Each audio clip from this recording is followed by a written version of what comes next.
All right, Cowboy Nation. It's officially week 5 in the National Football League. And this year we have to play the AFC North. And some of y'all know what that means. That means we got the Pittsburgh Steelers on our schedule for week 5. Now, those of you who are old enough, y'all know the history of those teams. Y'all know this a rivalry game. So a lot of people's probably going to take off work. A lot of people going to, be in front of the TV watching it. They're going to be with their cousin and them, Rico and them. You know what I'm saying? Things of that nature at the bar and grill, chilling, watching the game. Even people that don't like the Dallas Cowboys. Shout out to the haters out there. I know you watching. People that don't like the Pittsburgh Steelers will be watching this game. And then if you from the South, ain't number 2 teams you really like anyway. It's either going to be the Pittsburgh Steelers or the Dallas Cowboys. That's just how it was back in the day in the South. Now, let's talk about Justin Fields. Justin Fields, to me, he finally getting it together after maybe 3 years in the National Football League. It looks like he's a competent quarterback now. He looks good on the center. He looks good in the shotgun formation. They're not doing a lot of RPOs with him, but they are doing a few with him. They're also doing design runs with him, especially on third down. If it's third and short, they're going to do a design run for this guy, or they're going to RPO it up.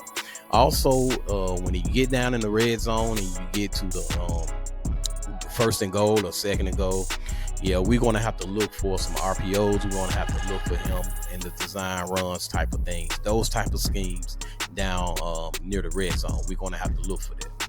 Now, offensively, they do move the ball. They are able to get first downs. They are able to stay in front of the chains. I'm just being honest. They got a decent wide receiver core. They got a reliable tight end, and Justin Fields won't force it. He'll take shots, but he won't force anything. If everybody's covered, he will check it down to the running back. Speaking of running backs, they got a good traditional running game, something that my team is lacking right now.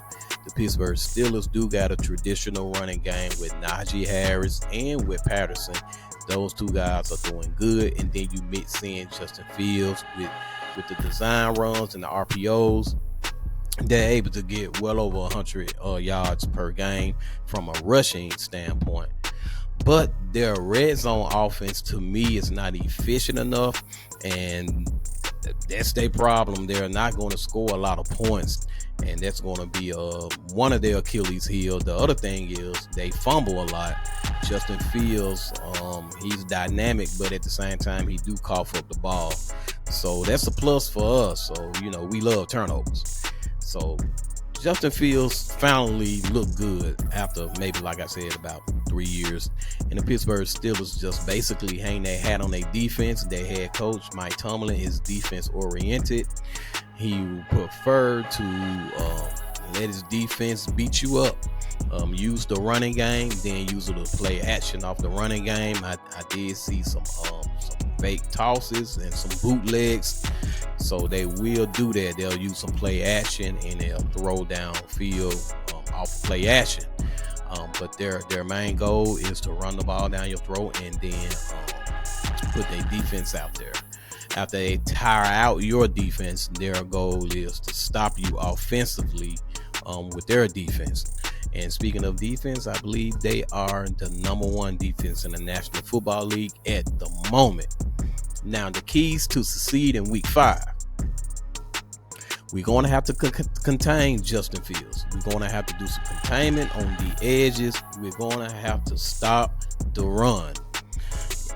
What we did in week 4, we're going to have to do in week 5. That's week in and week out.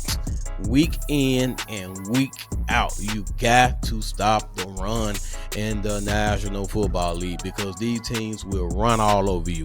If you can't stop the run, it's going to be hard to defend the pass, because they're going to play action off of it.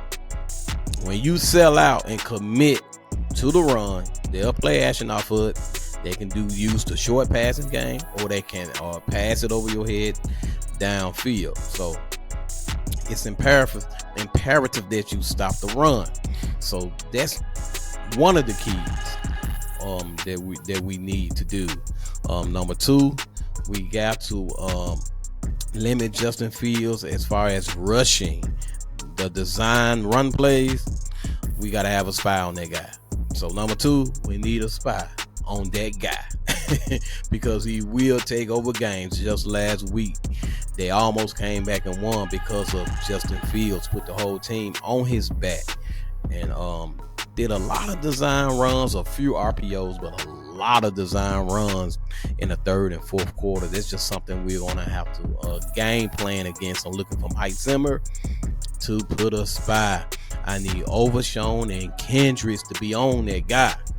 So our linebackers need to stay clean. They need to keep everything in front of them. They need to process the plays, diagnose them real quick, and go ahead and make the sure tackle, either for a loss or a minimum gain. And of course, offensively, from an offensive standpoint, we got to jump out fast again. Like I said, the same pretty much things we did in week 4, we got to do in week 5. We got to score, not field goals, touchdowns. The good part is about this particular game, the Pittsburgh Steelers do kick a lot of field goals because their red zone offense is not as efficient as most teams are. So our red zone offense is not efficient as it should be either. But we're going to have to turn it on. We got to turn the knob and turn it up and cut it on, because we got to get the ball moving at a consistent basis offensively. I'm tired of saying this, Cowboy Nation. I am sick and tired of saying this. No penalties, offensively, defensively, and special teams. But especially on the offense, no penalties, because we are playing against the number one defense in the National Football League, in the Pittsburgh Steelers, if I'm not mistaken. So we're going to have to move the ball. We're going to have to stay in front of the chains. We got to get first downs. I don't care what you got to do to get a first down, Dak. Get the first down, Dak Prescott. We need it. We need the short passing game to alleviate pressure off the traditional running game. That's another key. From week 4 that we're bringing over to week 5. Get the short passing game going to alleviate some pressure off of the traditional running game and off of Dak throwing the ball so much. You don't want Dak throwing all night long. So we're going to have to use the short passing game as an extension of the run game. And hopefully at some point we can get this run game up and going. It would be great if we can get it up and going in week 5 against Pittsburgh. That would be awesome. Man, I got to be honest with you. Rico Dowdle actually looked good. He looked fairly good in week 4 against the New York Giants, although it was the Giants. Let's just see can we did and what we did defensively and what we did in the running game offensively in week 4. Let's see can we bring that over to week 5. Let's see can we run the ball a little more better, even though week 4 was pretty good. The short passing game helped us out tremendously. But we need to really get that run game going even more. I want to see progress from week to week in the traditional running game. I gotta see it. I gotta see Ezekiel Elliott make strides to get better. I gotta see Rico continue to make strides to get better. And I gotta see the front office. I said this on my last episode, and I'm going to say it again. Elevate Dalvin Cook. Elevate that guy. Elevate him from the practice squad. Let's see what the man can do. Let's see what he can bring to the table. All right, that's it. Those are my keys to succeed in week 5 against the Pittsburgh Steelers.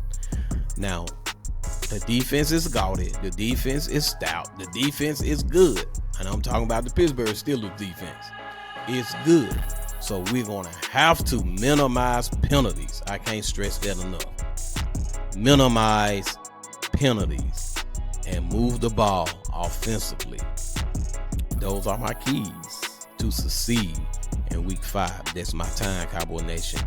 I truly thank y'all for your time. Please subscribe to this channel, become a part of the family.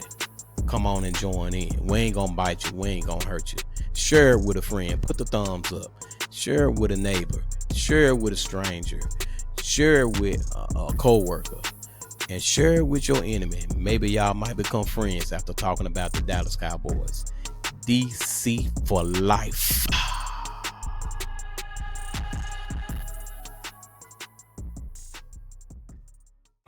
Also comes a fundamental thing, which is, look, Hamas has to really, and Hamas, not to get too much into, you know,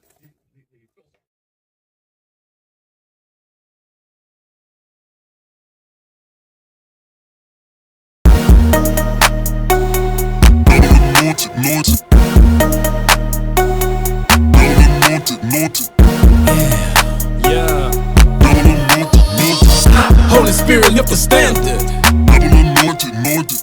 Greater is He in me. He anointed my head. Made my cup runneth over. Any weapon formed against me, ain't no way it could prosper. He that dwells in His secret place shall abide in His shadow. Holy Spirit, lift the standard. Greater is He in me.